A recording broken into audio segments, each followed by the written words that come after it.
The El Paso shooting suspect lived with his grandparents in the Dallas area, more than 600 miles away from El Paso, Texas. Team 12 Steve Patterson joins us from Allen, Texas. And Steve, that suspect appearing in court today, did you sense any remorse for his heinous actions?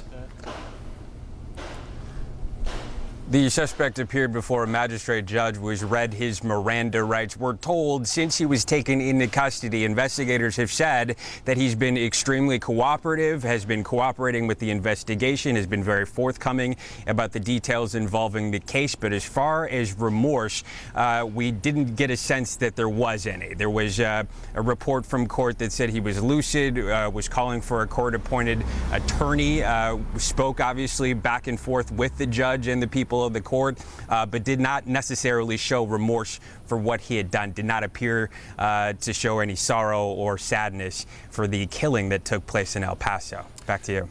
Steve, what about his background? We're hearing a lot about this manifesto that is circulating on the internet and also the site 8chan. Have we learned anything new about this suspect that hasn't already come out?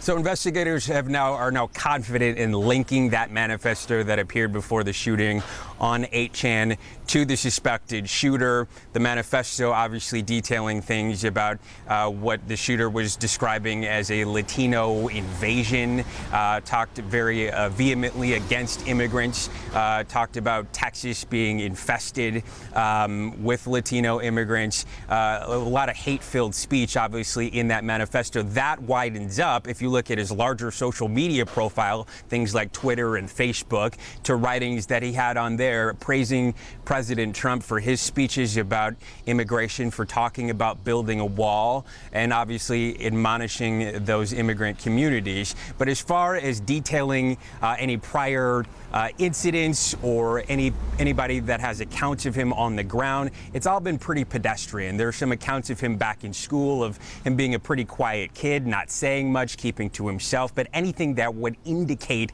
that he was capable of mass murder, I don't think we're able to see that or able to have any information that backs that up or supports that at this point in time. Although the investigation is early on, they're digging obviously into those social media profiles, digging into his background, talking as much as they can to any associates or family, and that's work that will obviously continue as this court case goes on. Back to you.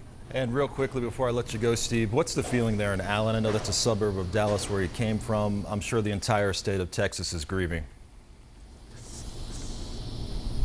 My aunt lives right here in Allen, less than 5 minutes away. Obviously, it's tense knowing that the suspected shooter of one of the worst mass shootings in American history was living here and then decided to drive 10 miles to El Paso to commit that heinous suspected atrocity. But this is a tight-knit community. It's a very affluent, very well put together suburb of people that seem to live in harmony and peace.